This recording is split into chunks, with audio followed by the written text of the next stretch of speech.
Mr. President, first I want to thank you very much to receive me for an interview.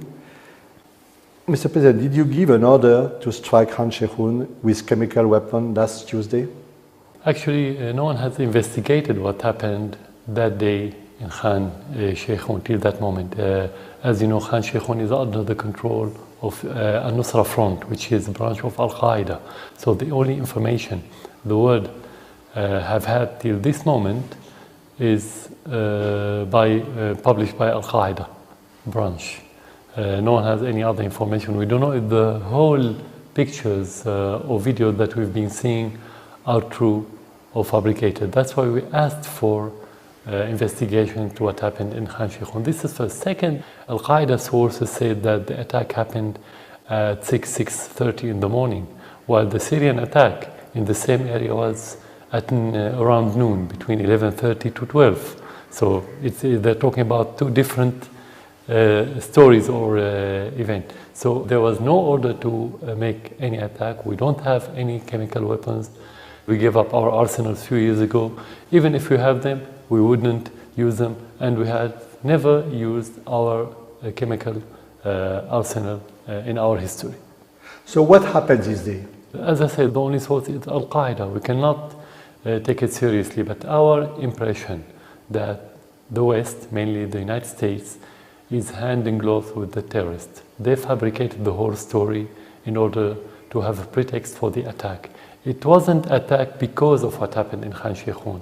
It's one event. It's a stage one, the play that we saw on the social networking and on TVs, the propaganda, and the stage two is the military attack. That's what we believe is happening, because it's only few days, 2 days, 48 hours between the play and the attacks, and no investigations, no concrete evidence about anything. The only thing were allegations and propaganda, and then strike. So who, according to you, is responsible about this alleged chemical attack? The allegation itself by Al-Qaeda, Al-Nusra Front, so we don't have to investigate who. They announced it. It's under their control, no one else. About the attack, as I said, it's not clear whether it happened or not, because how can you verify a video? You have a lot of fake videos now, and you have the proof that those videos were fake, like the white helmets, for example. They are Al-Qaeda, they are Al-Nusra Front, who shaved their beard, wore white hats, and appeared as humanitarian heroes, which is not the case. The same people were killing Syrian soldiers, and you have the proof on the internet anyway. So the same thing for that chemical attack. We don't know whether those dead children, were they killed in Khan Sheikhoun, were they dead at all, who committed the attack if there was attack, what the material. You have no information at all, nothing at all, no one investigated. So you think it's a fabrication? Definitely, 100% for us it's fabrication. We don't have arsenal, we're not going to use it, and you have many indications if you don't have proof, because no one has concrete information or evidences, but you have indications. For example, less than 2 weeks, around 10 days before that attack, the terrorists were advancing in many fronts, including the suburbs of Damascus and Hama, which is not far from Khan Sheikhoun. Let's suppose we have this arsenal, and let's suppose that we have the will to use it. Why didn't we use it when we were retreating and the terrorists were advancing? Actually, the timing of that attack or alleged attack was when the Syrian army was advancing very fast, and actually the terrorists were collapsing. So why to use it if you have it and if you have the will? Why to use it at that timing, not when you are in a difficult situation? Logically, this is first. Second, if you want to use it, if you have it and if you want to use it, again, this is, if we suppose, why to use it against civilians, not to use it against the terrorists that we are fighting? Third, in that area, we don't have army, we don't have battles, we don't have any, let's say, object in Khan Sheikhoun, and it's not strategic area. Why to attack it Well, what the reason? Militarily, I'm talking about military from a military point of view. Of course, the foundation for us morally, we wouldn't do it if we have it. We wouldn't have to do it because morally this is not acceptable. We won't have the support of the public. So every indication is against the whole story. So we can say that this play that they staged doesn't hold together. The story is not convincing by any means. With the US airstrike, Trump seems to have changed his position on you and Syria drastically. You have the feeling that you lost what you have called a potential partner. I said if it was conditional. Yeah. If they are serious in fighting terrorists, we're going to be partnered. I said not only the United States, whoever wants to fight the terrorists, we are a partner. This is basic for us, basic principle, let's say. Actually, what has been proven recently, as I said earlier, that they are handing gloves with those terrorists. The United States and the West, they're not serious in fighting the terrorists. And yesterday, some of their statements were defending ISIS. They were saying that ISIS doesn't have chemical weapons. They are defending ISIS against the Syrian government and the Syrian army. So actually, you cannot talk about partnership between us who work against the terrorists and who fight the terrorism and the others who are supporting explicitly the terrorists. So can we say that the US strike changed your opinion on Trump?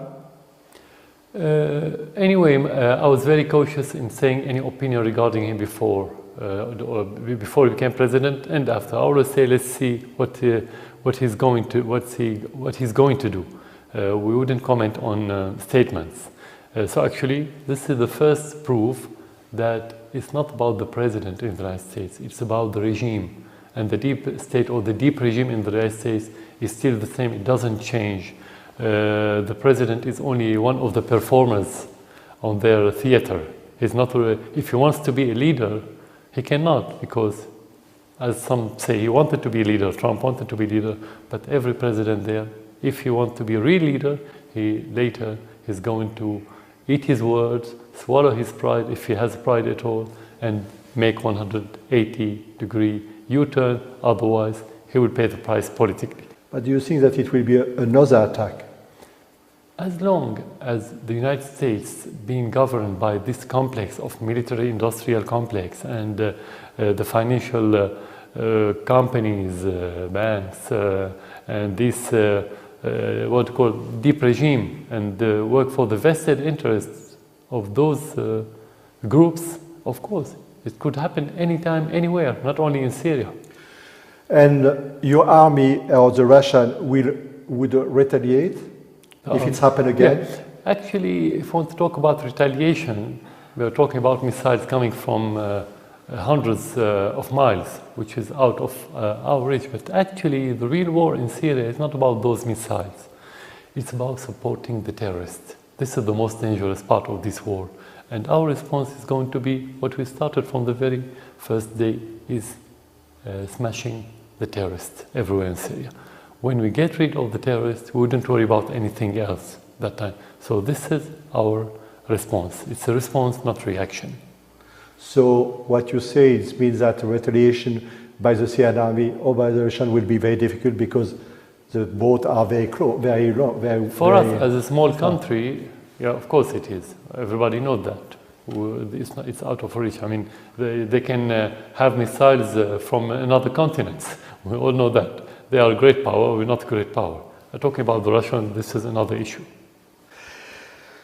Would you accept the finding of an OPCW investigation? Since the very first time when we had in 2013, I think the first attacks by the terrorists on the Syrian army by chemical missile that time, we asked for investigation. We were the one who asked for investigations every time there was chemical attacks or allegations about chemical attacks. We asked, and this time we are discussing with the Russians yesterday during these the last few days after the strike, that we are going to work with them on international investigation, but it should be impartial. We can only allow any investigation when it's impartial, when we make sure that the unbiased country will participate in this delegation in order to make sure that they won't use it for politicized purposes. And if they accuse the government, would you step down? If they accuse or they prove, there's a big difference. No, they are already accusing the government. And if you mean by them the West, no, we don't care about the West. Okay. If you mean the chemical agency, if they can prove that there's attack, we have to investigate who gave the order to that attack. But 100% as Syrian army, we don't have. And we cannot, even if we want, we cannot. We don't have the means to commit such attack, and we don't have the will. So you mean that you don't have chemical weapon? No, definitely. A few years ago, in 2013, we gave up all our arsenal. And the chemical agency announced that Syria is free of any chemical materials. Because the Pentagon said that there are chemical weapons in the air base. You deny. They attacked that air base, and they destroyed the depots of different materials, and there was no sarin gas. How? If they said that we launched the sarin attack from that airbase, what happened to the sarin when they attacked the depots? Did we hear about any sarin? Our chief of staff was there a few hours later. How could he go there if there was sarin gas? How could you only have 6 martyrs if you have hundreds of soldiers and officers working there, but there was sarin and they didn't die? It's the same fabricated videos that we've been seeing about Khan Sheikhoun when the rescuers try to rescue the victims or the supposedly dead people or inflicted people, but actually they weren't wearing any masks or any gloves. How? Where's the sarin? This should be affected right away. So this is all allegation. This attack and these allegations is another proof that it was fabricated and there was no sarin anywhere. If you say that you didn't give any order, it is possible that the chemical attack could have been carried out by rogue or fringe element from the army? Even if you have rogue element, the army doesn't have chemical material. This is first. Second, rogue army cannot send airplane at their will whenever they want. It's airplane. It's not small car to take it from place to place or a small machine gun to use it. You can talk about somebody who's been using his pistol on his behalf the way he wants and break through. That could happen anywhere in the world, but not the airplane. This is second. Third, the Syrian army is a regular army. It's not a militia. It's regular army. It has hierarchy. It has very clear way of orders. So this kind of rough personnel try to do something against the will of the leadership of the army never happened during the last 6 years of the war in Syria. Did the Russians warn you before the US attack and they were present in the airbase?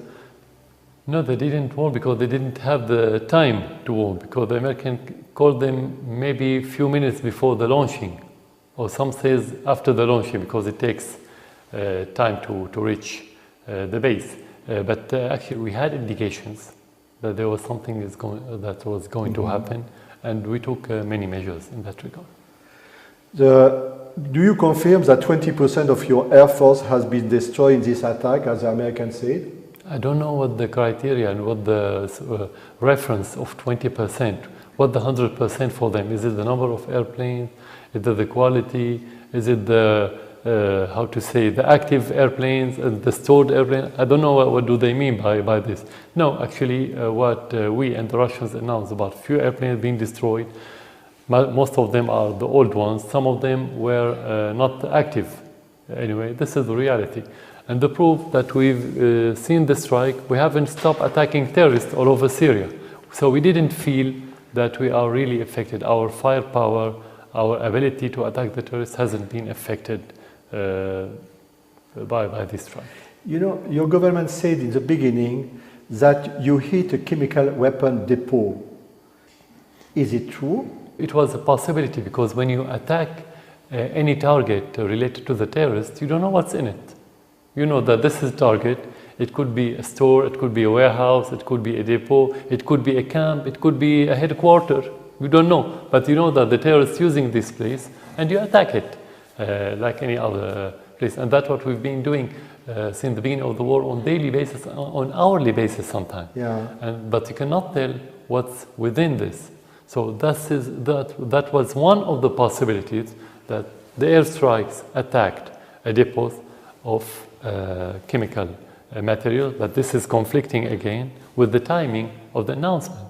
Mm-hmm. Not because only the terrorists announced it in the morning, but because their media, their pages on Twitter and on the internet announced the attack few hours before the alleged one, which is 4 in the morning. 4 in the morning announced that they're going to be chemical attack, we have to be ready. How did they know about it? Don't you think that Khan Sheikhoun is a huge setback for you? For the first time in 6 years, the US attacked your army, and yesterday, after a brief honeymoon, Tillerman said that the reign of Assad family is coming to the end. Don't you think that Khan Sheikhoun is a huge setback for you? There's no reign of Assad family anyway in Syria. He's dreaming, or let's say he's hallucinating. So we wouldn't waste our time with his statement. In reality, no. Actually, during the last 6 years, the US was directly involved in supporting the terrorists everywhere in Syria, including ISIS, including al-Nusra, including all the other like-minded factions in Syria. This is clear and this is proven in Syria. Well, if you want to talk about the direct attacks, actually only a few months ago, there was more dangerous attack than the recent one. Just before Obama left, I think a few weeks before he left, it was in Deir ez-Zor in the eastern part of Syria when they attacked a very strategic mountain. It was a Syrian base, a regular Syrian army base, and that helped ISIS took over that mountain. And if the Syrian army wasn't resilient and strong enough to repel ISIS, the city of Deir ez-Zor would have been now in the hands of ISIS. Means direct link between Deir ez-Zor and Mosul in Iraq, which would have been a very strategic gain to ISIS. So actually no, the American government was directly involved. But this time, why did they attack directly? Because as I said, the terrorists in that area were collapsing. Mm-hmm. So the United States didn't have any other choice to support their proxies, the terrorists, but to directly attack the Syrian army, because they sent them all kind of armament and they didn't work. That's why.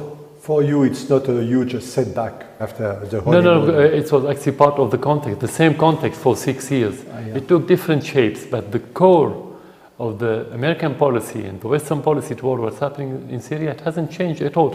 Forget about the statements. Sometimes you have high-pitched statements, sometimes you have low-pitched statements, but it's the same policy. You have gradually pushed most of the rebels into Idlib. Do you plan to attack it next? We're going to attack terrorists anywhere in Syria, Idlib or any other place. What the timing, what the priority, this is a military issue, should be discussed on the military level. You said before that Raqqa is a priority for your government, but the forces advancing on the city are mostly US-backed Kurds. Aren't you afraid of being excluded from the liberation of Raqqa? No, we support whoever wants to liberate any city from the terrorists. But that doesn't mean to be liberated from terrorists and being occupied by American forces, for example, or by another proxy, or another terrorist.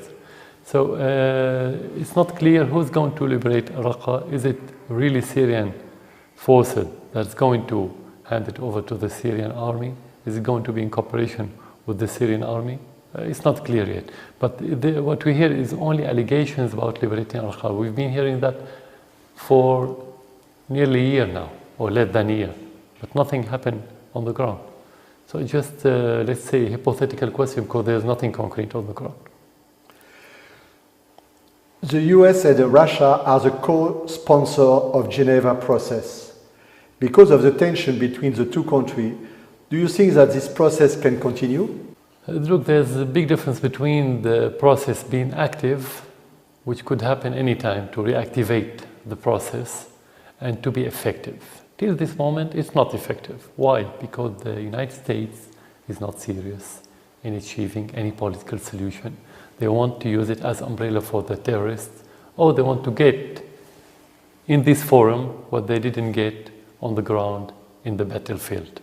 That's why it wasn't effective at all. Now, it's the same situation. We don't see this administration serious in that regard, because they still support the same terrorists. So we can say, yes, it could be reactivated, but we cannot say we expect it to be effective or productive.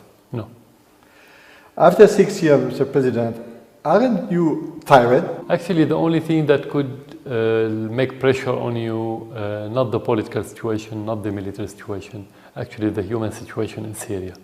The daily bloodletting, the daily bloodshedding, the suffering and the hardship that inflicted every house in Syria. This is the only painful thing that could make you feel tired, if it's accurate to say tired. Well, regard if you talk about the war, about the politics, about the relation with the West, no, I don't feel tired at all because we are defending our country and we're not going to get tired at all in that regard. What makes you lose sleep? Again, the suffering of the Syrian people, the humanitarian interaction between me and every Syrian family, directly or indirectly. This is the only thing that could deprive me from sleep from time to time, but not the Western statements and not the threat of the support of the terrorists. Today, there are people from Fua and Kifraya who will move from their village to Damascus or to Aleppo. You are not afraid that, in fact, it will be displacement of population and Syria after the war will not be the same as Syria before? The displacement in that context is compulsory. We didn't choose it. We wish that everyone could stay in his village and his city, but those people, like many other civilians in different areas, were surrounded and besieged by the terrorists, and they've been killed on a daily basis, so they had to leave. But of course, they're going to go back to their cities after the liberation. That happened in many other areas where the people are going back to their homes. So it's temporary. Talking about demographic changes is not in the sake or in the interest of the Syrian society when it's permanent. As long as it's temporary, we wouldn't worry about it. Mr. President, I want to thank you very much for this interview. Thank you. It was very interesting, and not at all. Thank you very much for Thank you. This.